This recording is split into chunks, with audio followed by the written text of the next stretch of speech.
Omni Man. At the beginning of the show, this dude seemed like the coolest dad in anime history. Supportive, caring, strong. He had all the traits of a cool dad. When Mark awakens his powers, Nolan takes time off work just to train him. He gives fatherly advice, introduces him to art for his superhero costume, and even gives him a fist of love. He was wide open about his identity, where he came from, his purpose, and why he was on Earth. But behind the curtain, everything was a lie. Except for Viltrum, his home planet, everything Mark knew was sugar-coated and spoon-fed lies. One of his plans was to weaken Earth's defenses, so he silently eliminates all the members of the Guardians of the Globe without leaving any trace. This act makes Cecil suspicious, since Nolan was the only survivor for now. When Immortal gets revived, he immediately charges toward Omni Man, who was fighting a kaiju. He slams him to the ground and lands some punches. Immortal keeps asking the reason for killing them. Omni Man gets annoyed and cuts him in half with his bare hands. Mark, who was watching their fight, is stunned. He has a lot of questions in his head. When he asks for an explanation, his dad reveals the truth that he was there to conquer Earth. This statement is shocking for him. Mark couldn't imagine his friends being slaves, so he goes against his dad. Omni Man doesn't like it. He tries to punch some sense into him. He shows Mark that what he is trying to save are just ants to them. Every punch says, "You can't win." Still, Mark's stubbornness and love for him spark humanity in his heart. Omni Man then leaves Earth with tears in his eyes. Battle Beast. After getting his ass kicked twice, Titan once again called Mark in an unusual way, but this time he was seeking help. He explained that the ringleader of all the crime in the country was Machine Head, and he wants to overthrow him. Mark agrees to help and asks for directions. Both of them infiltrate Machine Head's headquarters. Surprisingly, he was fully prepared for their arrival. He had predicted it could happen, and had hired a bunch of strong villains, one of them being Battle Beast. At the beginning of their fight, it was a one-sided battle. Mark was tossing them left and right, until Battle Beast stepped in.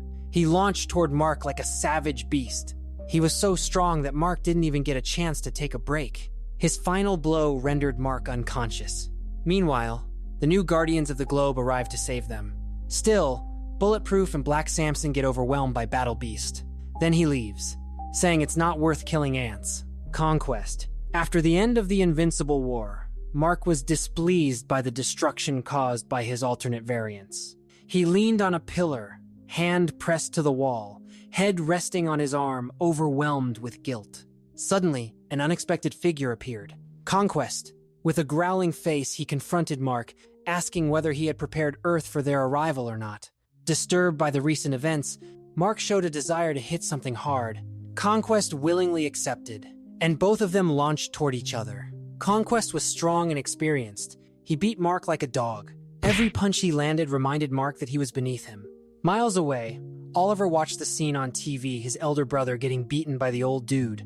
He got up, wore the suit, soared toward them, and pushed him. Now both of them were being overwhelmed by Conquest. On top of that, Eve woke up from her hospital bed and arrived at the battle. She tried to stop him, but Conquest pierced her body. This event broke Mark so deeply that he took an oath to end his life. His adrenaline spiked so high that, at that moment, he was able to break Conquest's metallic arm. Rage in his eyes, Mark fought like an animal. Meanwhile, Eve's body started to recover and launched a destructive beam, burning Conquest's whole body. Still, it was not enough. Mark stepped in to finish the job. He repeatedly headbutted Conquest until he died. Conquest 2.0. Mark and his gang, on the ship getting ready for war, were suddenly sabotaged by Viltrumites. One of them was Conquest, who had survived, thanks to Cecil. Oliver was out of air, so he went to a nearby planet to get some. Conquest chased him to eliminate him since he was the weakest. Mark raced toward them and slammed him onto the ground. He choked Conquest with his bare hands. Conquest smirked for a while, but when he ran out of breath, he felt uneasy. Out of desperation, he punched Mark so hard that it pierced through his body, yet his hands stuck like glue. This time, Mark ended his life for real. Scourge Virus. When the Viltrumite War ended for an indefinite time, Thragg and Mark agreed to let their kind repopulate on Earth. Alan and Oliver thought it was the best chance to end the Viltrumites, so they came to Earth with a Scourge Virus. Mark didn't agree with them, since Earthlings might also get infected. Their conversation heated up and turned into a battle. Eventually, Thragg came to support Mark. He proposed a truce to Alan and warned him that if anything happened to his kind, they would go on a rampage and end humanity. Alan had to accept. In the meantime, Robot arrived with his team, interfering in their conversation. Bulletproof told Mark to accompany him back to the Pentagon for detainment, but he refused, and things escalated. They engaged in conflict. Oliver snatched the opportunity and rushed toward Earth. Mark attempted to stop him, but unfortunately, the gun on his head was triggered, infecting him with the Scourge Virus. He started to bleed from his eyes and nose. He was hospitalized for days. However, he survived because of his bloodline, though he lost his powers for some time. Thragg. Mark wanted a break from his chaotic life. He and Eve decided to leave Earth and stay on another planet. Terra, Mark and Eve were living happily until Thragg located their hideout. He sent Ursal and Onan there to eliminate them. Both groups engaged in battle.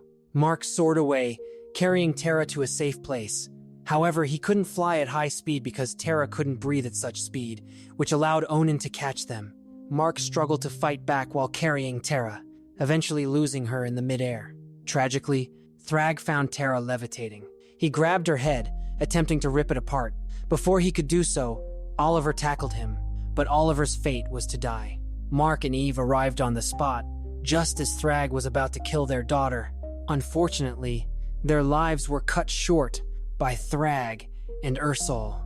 They left Terra alive so that she could die slowly on an abandoned planet. She cried, but to her surprise, Eve and Mark were revived thanks to Eve's power. Thragg 2.0.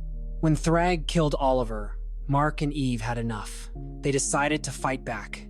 Mark recruited other Viltrumites through his father's influence, while the coalition of planets prepared for war. Thragg, meanwhile, was ready to strike with his children. This time, Mark didn't hold back. During the battle, he dragged Thragg into the sun. The heat roasted their bodies, yet they continued to fight. Neither of them was willing to surrender.